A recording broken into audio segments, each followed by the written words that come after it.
Talk about centering skills that matter. Dr. Elias gave you a review of the research evidence for why social and emotional learning skills matter. They matter to school climate. They matter to academics. They matter to relationships. They matter to ensuring that young people can resolve conflicts. They matter to the quality of the person that we put together here today with regards to when our young people are graduating our schools. And last but not least, they matter in the age of AI.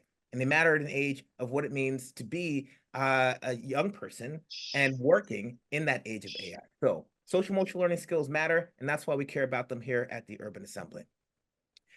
Dr. Relias talked about this before, and I just want to reiterate this idea that the character of our public schools is the character of our nation. I want to say this again. The young people that we produce are going to be the people who govern our nation. We are a democracy. We care about self-governance, and the people who govern our nation are the people who graduate from our public schools. So the kinds of public schools that we have, the experiences that our young people face, the ideas and values that they develop are not just about reading, writing, arithmetic. It's about who we want to be as a nation. And that needs to be focused on when we think about social and emotional learning, as well as the kind of purpose and character we infuse our schools with so that our young people are infused in the same kind of way.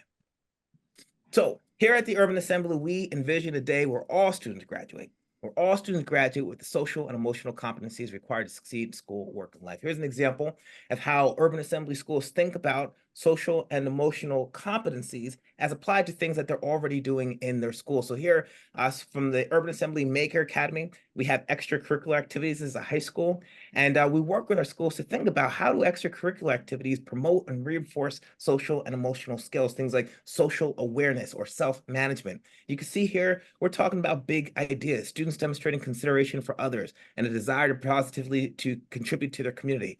Students using positive communication and social skills to interact effectively with other students, demonstrating awareness of other people's emotions, their roles, and their perspectives. And then when we do this right in our schools, we do this right in our communities, we do this right in our country, and our society will benefit. So this is the vision. This is the vision for social and emotional learning, not an Urban Assembly vision, not a charter or a private school vision, but a public education vision where every young person has somebody to thank for supporting their social and emotional outcomes. So here's a challenge. Right now, we've seen districts care about social and emotional learning, but they see it as an investment in people. Let's hire more social workers.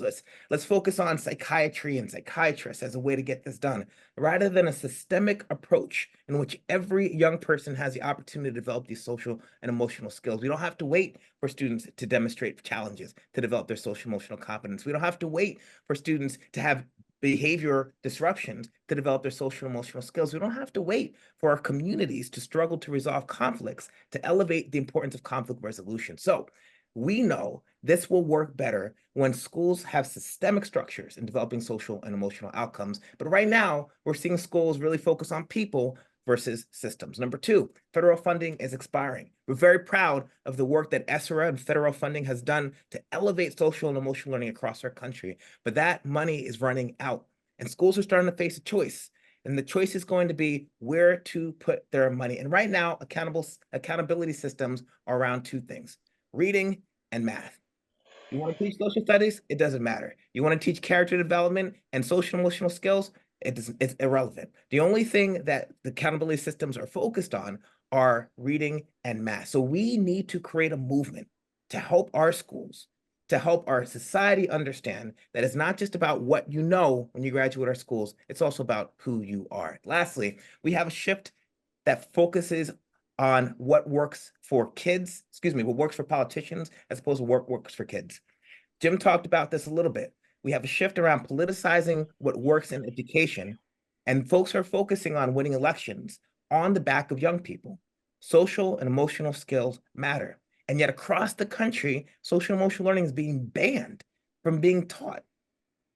We're talking about stopping teaching kids about how to make good decisions, talking about not teaching kids how to manage their emotions and build relationships. We're talking about not teaching kids how to resolve conflicts constructively so that folks can win elections. This needs to stop. And we need to focus on solving for what's right for our kids, because we solve for rights for kids, we solve for rights with our society. So these are the three things that are challenging the movement right now. And here's what we can do to make this work. Number one, And most importantly, we need to invest and increase the visibility of research and impact of social and emotional learning. This comes from Social and Emotional Learning Day, which the Urban Assembly is proud to co-sponsor with SEL for US. And here you can see we are on the cusp, on the precipice of a nationwide movement to recognize this. We have the House of Representatives recognizing Social Emotional Learning Day. We have Pennsylvania. We even had Texas a couple of years back recognize Social and Emotional Learning Day.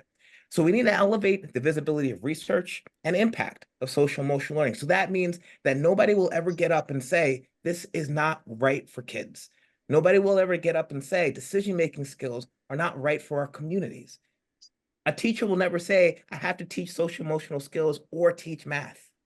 A principal won't have to say, I have to be accountable to the state for violence prevention, so I can't teach social and emotional learning. All of these things can happen together because we know what the research says, we know what the impact says, and you heard it from my kids right when we started this conversation. They are saying thank you to the adults who invested in their social and emotional development. So I want to end this by saying thank you. Thank you for taking the time here to listen to me, to listen to Dr. Elias, listen to Jim about social and emotional learning. And I want to give you a call to action. If you have an opportunity to invest in social and emotional learning, today is the time to make that happen. We're talking about our kids, we're talking about our schools, we're talking about society, and if you can make a difference, you should.